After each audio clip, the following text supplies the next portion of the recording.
It's time to discuss my retirement plan by Astartes Anonymous. The Oculus Imperatoris, also known as the Eyes of the Emperor, might be one of the most misunderstood factions in the Imperium, if not in all of Warhammer 40k. A faction that is constantly misrepresented, and has more depth and presence in the setting than most realize. Sure, some of these demigods disappear into the shadows and become little more than Imperial spies, but in reality, the Eyes of the Emperor at large become so much more. They're assassins, infiltrators, secret rulers of entire planets, and sometimes even inquisitors. But if that's not enough to grab your attention, then I have to tell you that somewhere out in the galaxy is an unofficial shield host of heavily augmented ex-Custodes fighting its own secret war. The Eyes of the Emperor aren't just another branch of the Imperium. They aren't just superhuman spies. They are something far more dangerous, and something that may have been driving countless stories on a massive scale within Warhammer 40k for a very long time. But first, a quick and welcome word from the sponsor of today's video. One custodian is worth 100 warriors. Unbreakable, unyielding, unmatched. The Adeptus Custodes have arrived in Warhammer 40,000 Tacticus. This is Warhammer 40,000 Tacticus, the ultimate mobile turn-based tactical strategy game in the Warhammer 40,000 universe. Build your squad from 80+ champions across 18 factions, and take on PvE campaigns, PvP battles, guild raids, and more, all in lightning-fast tactical skirmishes. Played any of these. Custodes? These are frontline melee tanks, the personal guards of the Emperor himself, built to annihilate anything in their path. They absorb insane amounts of damage and return the favor tenfold. I have loved playing. The Tacticus devs have done a great job bringing the unmatched Custodes power trip to the game. They're launching with back-to-back events, Watchers of the Throne, the Trajan Valoris Legendary event, and the Asoth Kumadra release, so now's the time to jump in. I love that Tacticus keeps evolving. New champions, new game modes, constant updates. Tacticus has earned its 4.5-star rating on the App Store. Download Warhammer 40,000 Tacticus now using my link in the description or scan the QR code. Whether you're new or a Warhammer veteran, the game is dripping with content for you to enjoy. Use code HelloJuly to get 50 Blackstone and 20 energy instantly. Come and play Warhammer 40,000 Tacticus today. I do like the animations they have for the game. They're pretty good. To understand why and how the roles of the Eyes of the Emperor are so varied, there are a few custodian skills we need to touch upon first. Skills that are often forgotten under the insurmountable weight of constantly being compared to the Space Marines. The Adeptus Custodes aren't just golden demigods standing guard at the Emperor's side. Correct. Thanks to the 8th edition Custodes Codex, we know these warriors are trained to be masters of just about everything. Take assassination, for example. Properly equipped, a custodian can match any operative from the Officio Assassinorum, but their skills extend far beyond that of just killing. The Custodes are also trained to be political heavyweights. We know from the same codex that they're trained in diplomacy and statecraft. They're able to rule with the same finesse as any ultramarine tetrarch. Similarly, each of the 10,000 can command a battlefield like a top-tier Imperial Guard general if that is what is needed of them. So thorough is the education of the Custodes because once upon a time, the Emperor needed peers, intellectual equals, not just bodyguards, but companions he could actually converse with. We see much of this in the Master of Mankind novel with Ra and Endymion, a custodian tribune who the Emperor repeatedly confides in throughout the book. I love that book. I really liked that book. That's what made me really like the Custodes, because I was like, man, these guys are just so sick. I love them. Golden Legion has always operated outside of the Imperium's chain of command, too.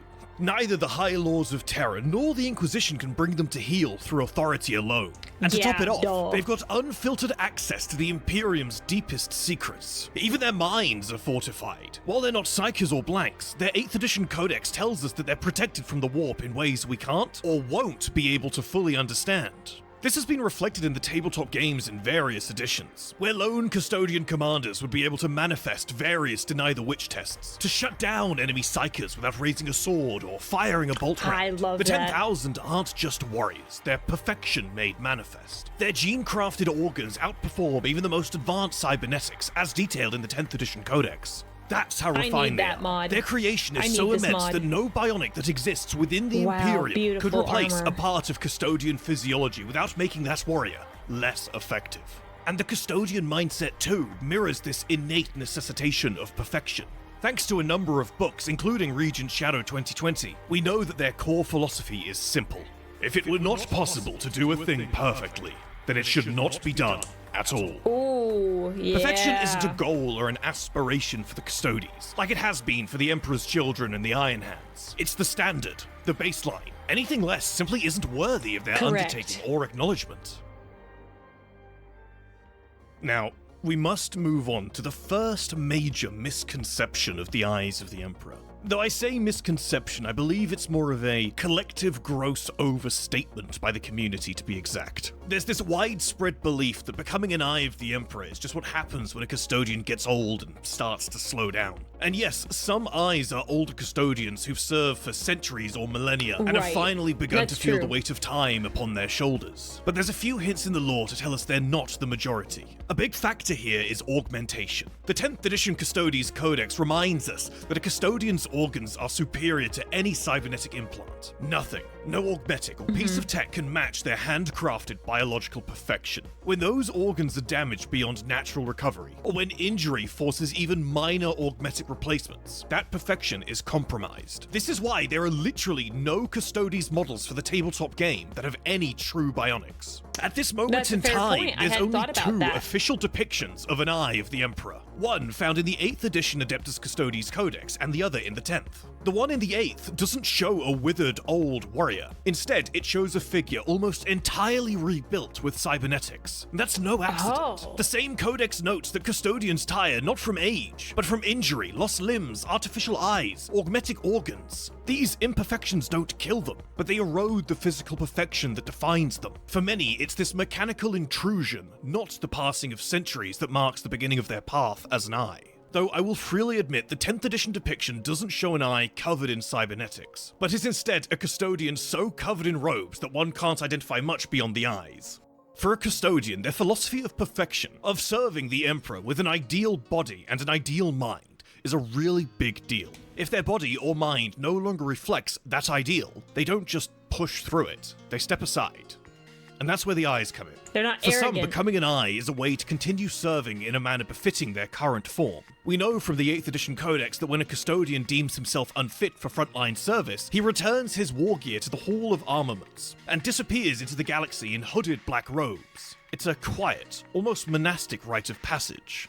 However, this is another community-wide misconception that's only partially true. As per the 10th edition codex, the eyes may in fact take pieces of custodian equipment into their new role with the Captain General's blessing. I'm of the mind that there are two schools of Okay, that thought makes for what sense. equipment they can take, but I'll cover that later in this video. Ooh, okay, In any good. event, this change matters. It reinforces that these warriors aren't retiring. They're repurposing, still powerful, still vigilant, just not bound to the throne or any shield host. Thanks to Regent Shadow again, we know from S.H.I.E.L.D. Captain Valerian that those who become eyes haven't exactly faded into irrelevance. In fact, he describes them as individuals who've barely lost any of their might, still capable of feats far beyond that of most beings in the galaxy, imperial or otherwise. Oh, yeah, definitely. Like, just Custodes by themselves are incredibly busted, even if they can only achieve half of what they normally would. That's still significantly greater than most, like, mortals and even, like, space marines could, like, do. So it's not about weakness, it's about change, a shift in how they serve the Emperor. The reason for stepping into this role varies. As mentioned, some are veterans of countless campaigns whose mental faculties have begun to erode. The 10th edition codex refers to these rare cases as others, implying they're a minority. But the truth is, most eyes still likely possess sharp minds and devastating skill. absolutely. The shift is philosophical, driven by the smallest deviation from the impossible standards they hold themselves to. Whether due to battle damage, physical strain, or yes, even the encroachment of age, something changes, and that change is enough. But even among the Custodes, not everyone accepts the mantle of the Eye. For those who feel they failed in some way, morally, spiritually, or dishonored themselves in some capacity, some Custodians see themselves as unworthy to become an Eye. In those cases, they choose a far darker path, intentional Dreadnought internment. The 8th edition codex gives us insight into this. Unlike the Astartes, the Intentional. Custodes are less likely to see Dreadnoughts not as honored second lives, but as prisons of pain. This is one truly perilous downside to having such an all-encompassing education. Every single custodian knows that Dreadnought interment is a living, paralyzing hell. Even the Contemptor Dreadnought, a relic revered by the Space Marine chapters that are lucky enough to possess one or two in the 41st millennium, is the least valued by the 10,000. They instead favor their Telemon, Galatas, and Achilles patterns. But make no mistake, they understand that every Dreadnought existence is a tomb of suffering. This tells us a lot about how the Custodes view those amongst their number who become eyes. It's something held honorably aloft, a role those who've deemed themselves dishonorable will intentionally avoid in favor of perpetual torture, as they themselves have not upheld the custodian ideal and philosophy of perfection. Shield Captain Valerian even notes that those who become an eye of the Emperor embody the custodian philosophy better than anyone or anything by acknowledging their own imperfection. Oh, okay. As I mentioned before, it's easy to think the eyes of the Emperor just disappear into the shadows and spend the rest of their days watching, waiting, reporting. But that's actually another community misconception that really undersells what they actually do. Once a custodian becomes an eye, their work doesn't stop or slow down. In fact, for plenty, it becomes far more active than when they were a part of the Golden Legion. Some stay on Terra and dive into its web of secrets. Others vanish into the stars to act on their own judgment. They're not merely sentinels anymore. They're spies, leaders, detectives, generals, and sometimes rulers of entire worlds. The Shadow Agents of Terra. One of the most fascinating things about the Eyes of the Emperor is they're not just assigned a mission and sent on their way.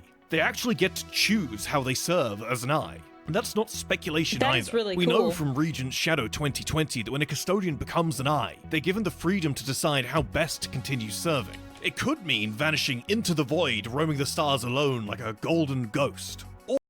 Or streaming to people? Or it could mean staying right at the heart of the Imperium, on Terra itself.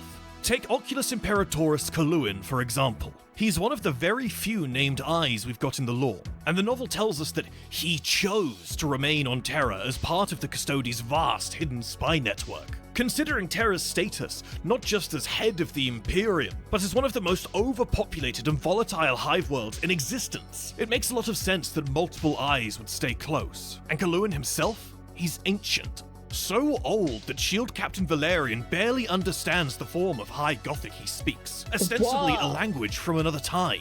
He lives in a tiny room, surrounded by maps and data, like some kind of divine conspiracy theorist. It's a small glimpse into how an eye's life can look. They're shaped by their own purpose, their chosen purpose, and that freedom, that personal agency is what makes Eyes of the Emperor so compelling. Spies and deceivers. This is what most people think the Eyes of the Emperor do exclusively. Slip through the shadows, watch from afar, and maybe whisper a warning if something's about to go wrong. And whilst that's part of it, it's only the beginning. But it's very cool nonetheless. Some eyes go completely solo, slipping through the shadows like walking omens, showing up exactly where they needed and leaving just as quietly. Others take a more social route, building entire networks of informants and agents. They don't just rely on oaths or loyalty either. Sometimes fear and raw presence do a better job. The 8th edition codex tells us some eyes use intimidation when honor falls short. But the 10th edition codex takes it a step further, describing how they overawe people into compliance. And I genuinely find that hilarious. Yep, I the like eyes that of the Emperor too. don't just ask you to cooperate, they'll mog you into doing it. They Yes, I was thinking that. show up, say very little, and suddenly your soul knows it's time to fall in line. If an Eye of the Emperor sees something threatening Terra or the Emperor, the 8th edition codex says they use secret channels to alert the Captain General. And that sounds clean in theory, but we know from Regent Shadow that this communication isn't always reliable. Messages can be delayed, lost, or flat out ignored, which means, more often than not, the Eye just has to deal with the threat themselves. No backup, no ceremony. Just a lone golden juggernaut deciding the fate of entire populations with nothing but their own terrifying intuition. One of the cool and lesser-known aspects of eyes that take up this role is how they can reattach to Adeptus Custodes strike forces in combat. Take note of Oculus Imperatoris Femus, an Eye of the Emperor who has been a part of the Gilded Talon Shield Company for combat missions. Whilst the 8th Ed Codex doesn't say it openly, I believe that having an eye attached to a shield company can only reasonably be assumed to show that said eye has provided said company with its mission objective and is present to help see it through. Okay, I like that. Bureaucratic demigods. Here's something that you probably didn't know. Some eyes of the Emperor end up working deep inside the Administratum. Paperwork. Yep, some of these towering golden warriors take off the warplate and step straight into the bureaucratic nightmare that runs the Imperium. Couldn't be and in me. a fun, roundabout way, they're really well suited for it. Remember, the Custodes are masters of all things. Within the confines of the Imperium, their intellect is only really surpassed by Primarchs. The 10th edition Custodes Codex tells us that some eyes take up roles as high adepts, diving headfirst into mountains of data and records, combing through endless streams of logistics to spot the tiniest signs of treachery. It is a kind of warfare, just one fought with information instead of weapons. During their Still time in the important. Administratum, they'll in all probability command entire teams, dozens or even hundreds of minor adepts, who'll help process and track the absurd scale of information pouring through the Imperium every second. It's not glamorous in the slightest, but it's crucial. After all, a missed supply run or a false report can spiral into a planetary catastrophe if left unchecked. What makes this role so interesting is how it reflects the broader strengths of the Custodes. They're not just built to fight and kill, they're built to understand. It's similar to how Rabute Gilliman raised the Ultramarines, valuing governance as much as battle acumen. In the novel No Fear, we see that Gilliman envisioned a future where his sons would rule and manage humanity benevolently, not just wage war forever. These retired Custodes fight corruption and incompetence from the inside out, putting their unmatched intellect into overdrive. And in a system as bloated and unstable as the Imperium, sometimes the pen is indeed mightier than the sword.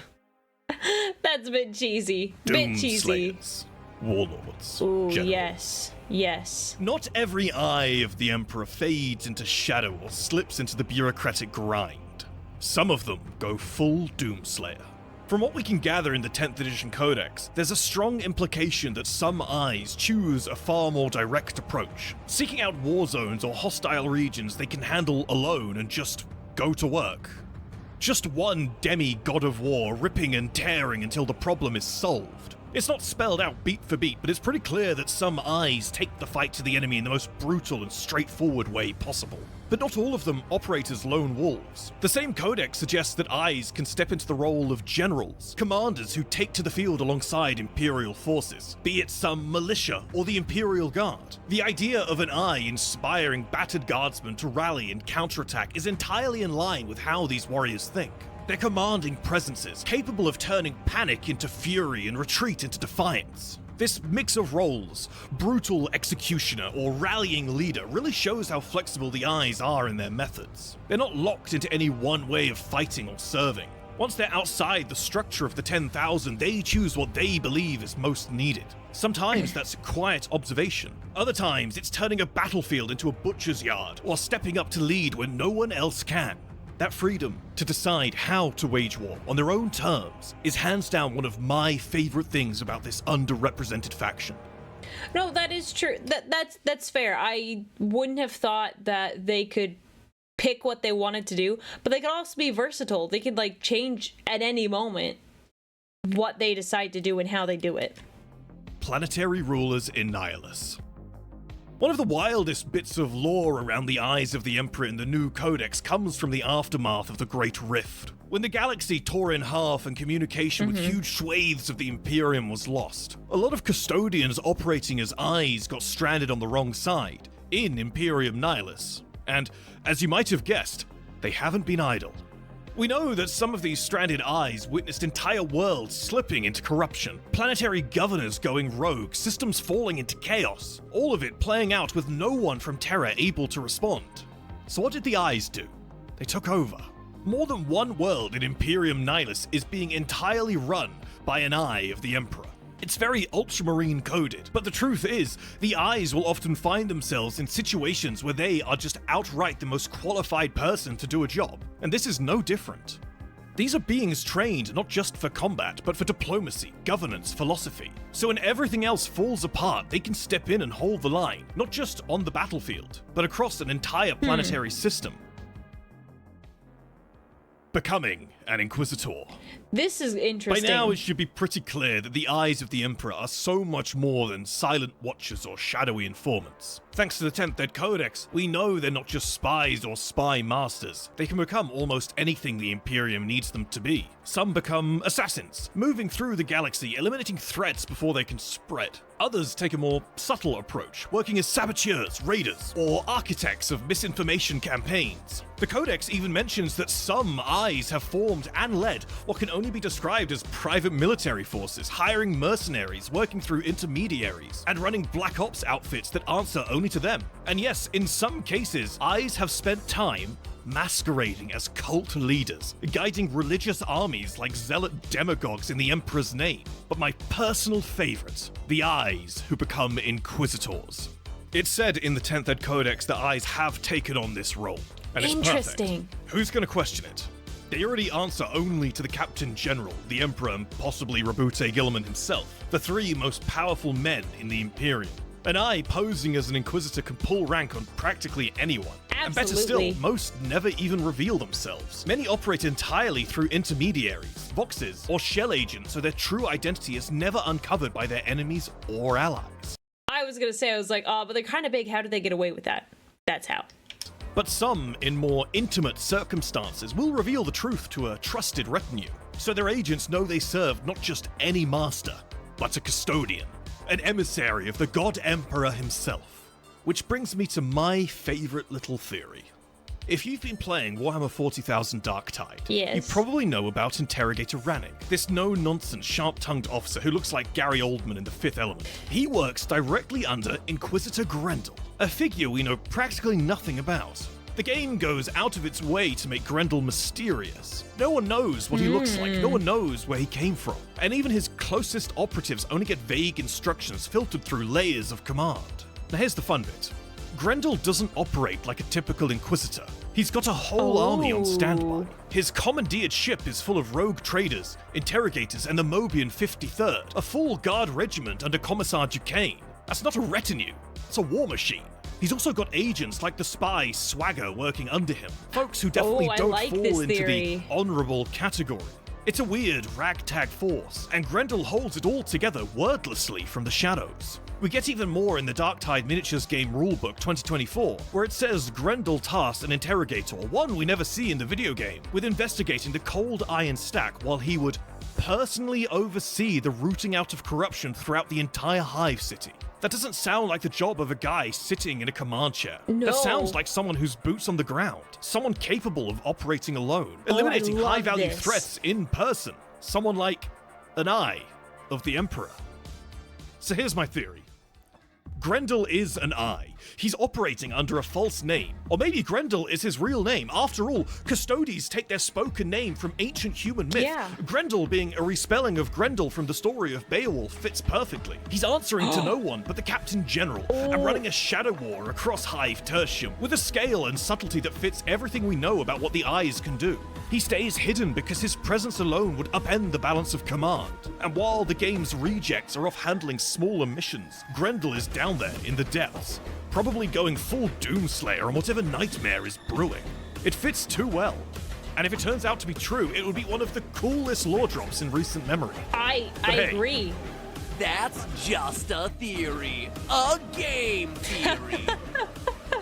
War gear of the eyes. So as I said before, the most recent Custodes Codex tells us that custodians may retain some of their equipment when they become Eyes of the Emperor. That tiny little detail opens up a really fascinating area of discussion. What do these former golden demigods actually carry with them when they step out into their new role? When it comes to the armaments and equipment of the Eyes of the Emperor, for me, there are two schools of thought, and I think both have merit. The first school of thought is a bit more flexible. I would posit that when a custodian submits their weapons and war gear to the Hall of Armaments, part of the ritual when they leave behind their formal duties, they're not just giving everything up permanently. Instead, they might be allowed to submit a request for new, tailored war gear to the new role. This makes a lot of sense to me. If you're about to spend the next 100, 200, 300 years running a covert network of informants on Terra, maybe you don't need a full set of Auramite's plate and a Guardian spear. It might but if be you're headed too much. into a chaos-infested hive city to single-handedly dismantle a cult dedicated to Nurgle, like perhaps a certain Inquisitor Grendel, then yeah, you might need some actual combat kit. If you're going full Doomslayer on a planetary scale, it's completely reasonable to think that a Custodian could requisition some of their old gear or even something new, better suited to the mission. And to back that up, I'd argue that if a Custodian is planning to operate in a very specific way, it stands to reason that they'd be granted equipment to match that intent. As an example, I want to talk about kinetic destroyers. For those of you unfamiliar, the kinetic destroyers are ornate, heavy archaeotech revolvers, wielded by the Venatari Custodes. These things are gorgeous, and more importantly, they hit like a bus. We know from the Black Book Liber Imperium, the Custodes archaeotech pistols are only given to shield captains, tribunes, and custodians who've excelled during the Blood Games. The intense series of trials that test every part of a custodian's capability, and those who succeed sometimes go on to become Venatari. The reason I bring this up is because the kinetic destroyer is one of the few custodian weapons that could realistically be concealed. It's small by custodian standards, correct, yeah, powerful, and has a serious punch, easily outclassing a bolt shell. If you've got a custodian running covert ops, trying to keep a low profile, this is exactly the kind of thing you'd imagine them carrying. So in that light, the first school of thought holds up well. Specialized missions might allow for specialized gear. Now, let's move on to the second school of thought. This one is a bit simpler, and I'll admit, it's a bit more likely. Custodes' war gear is handcrafted to the individual. We're not talking about standardized kits. So under this view, any weapons or armor an eye takes with them after leaving the ranks would just be drawn from stuff they've already used. Not necessarily everything they once wore or wielded, but certainly some of it. It's consistent with the idea of a lifelong commitment to their gear. They don't swap out weapons like Astartes might for the sake of variety. Custodes build a deep familiarity with their tools, because they're lumped with the exact same tools for centuries. And that bond wouldn't just vanish once they step into a new role. It's a little sad in a way, because it limits the idea of eyes walking out with new custom loadouts. But it's clean, it fits, and again, Custodes don't need flashy relics to be deadly. A power sword in their hands is more than enough to destroy basically anything that a Guardian Spear could bring low. Now, regardless of which of these schools of thought you lean toward, I think it's pretty safe to assume that there are limits. The Custodes, like the Astartes, have access to vaults full of relics, some of which are ancient, irreplaceable, and incredibly powerful. I highly doubt any of those items are ever assigned to the eyes. Take the Presidius, for example. When it was first mentioned in Psychic Awakening, War of the Spider, it was described as an armor plate with integrated bubble deflector shield generators, basically a miniaturized version of the flare shields you'd see on super heavy Space Marine tanks. Only wearable. Then in 10th edition, they expanded its rules and effects in-game to act more or less like an invisibility cloak. It makes the user impossible to target until they're already in killing range. It would be the most brilliant type of weapon to give to any eye of the Emperor. But no, the Presidius isn't going with any eye into the field. It's sealed in the war vaults of the Aquilan shield host, where it will remain. The same goes for Adrathic weapons. I won't go into a deep dive here, but if you're unfamiliar, Adrathic weaponry is an ancient form of Terran energy weapon, used almost exclusively by the Custodes and Sisters of Silence. It's described as a weapon that unravels matter at a molecular level, melting enemies into nothingness. They're extremely unstable and are ostensibly just greater disintegration weapons. Their reclamation was prioritized by the Emperor himself during the Unification Wars, and they've remained locked down ever since. It's hard to imagine an eye casually walking off with one, even if it were part of their original panoply of war. But aside from those truly legendary pieces, I don't see why most standard Custodes gear would be off limits. The Codex doesn't go into deep detail about how much an eye can take, but the Custodes have always been about functionality and enabling perfect functionality. If a Custodian has a good reason to bring their full warplate or primary weapon into the field, I don't think the Captain General's going to stop them. And while we're at it, outside of Astartes armor, relic war gear, and vehicles, there's not much a Custodian couldn't use or have if they wanted to. Heroes of the Oculus Imperatoris.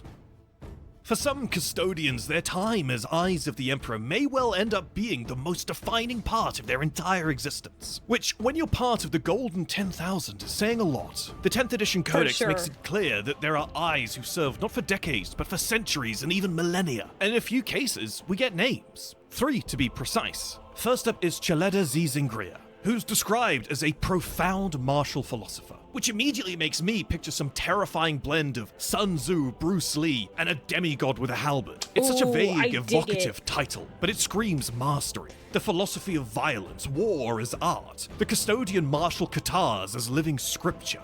That kind of vibe.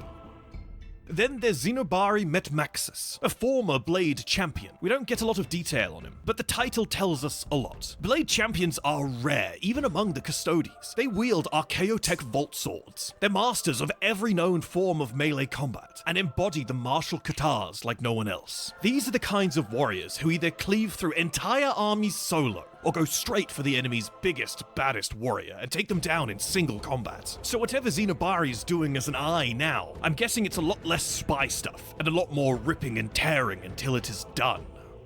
But the eye that really stood out to me, maybe the most fascinating of them all, is Protogathene Zul, or just Zul.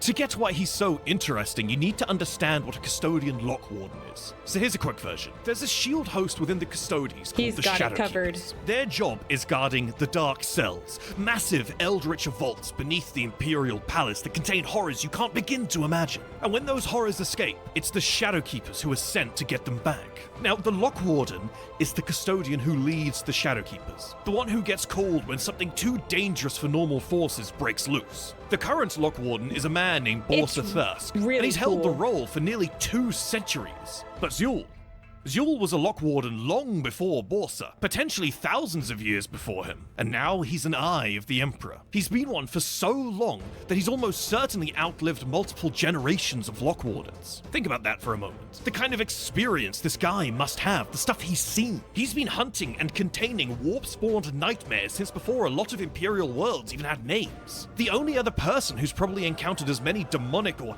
eldritch threats as him is likely none other than Kaldor Drago. What I love about all of this is how it shows just how diverse and far-reaching the eyes of the Emperor can be. They're not just observers, they're not just shadow agents. They're philosophers, executioners, generals, and monster hunters. And for some of them, like Zul, like Metmaxus, like Zingria, it's not just a job, it's their true calling.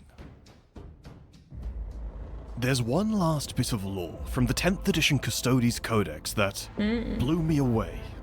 And it might just be one of the most interesting developments for the eyes of the Emperor in the whole setting. It takes place in an area called the Cabrexis Reach, a remote and dangerous region of the galaxy. Things have gotten so bad for humanity out there that an unknown number of eyes of the Emperor have banded together and formed what is essentially an unofficial shield host. That's terrifying. A whole warband of Custodes, formerly operating as eyes, now fighting as a cohesive unit, naming themselves the Eyes Unblinded. These aren't just golden warriors skulking in the shadows anymore.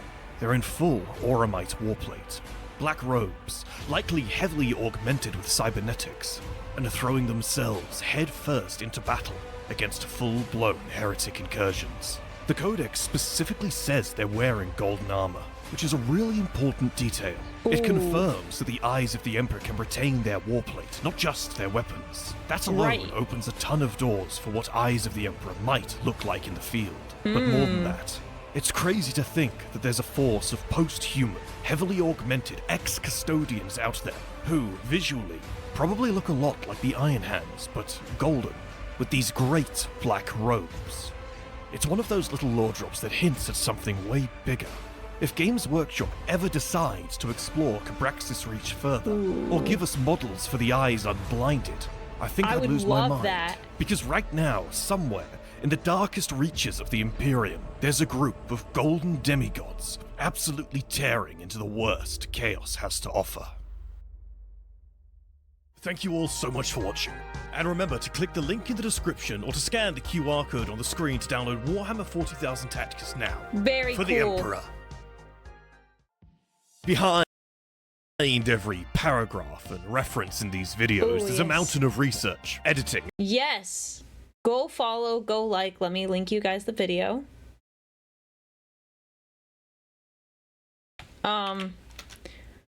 Pretty awesome video. I like that. It was well thought out, well deserved. Technically, he's kind of a VTuber if you think about it.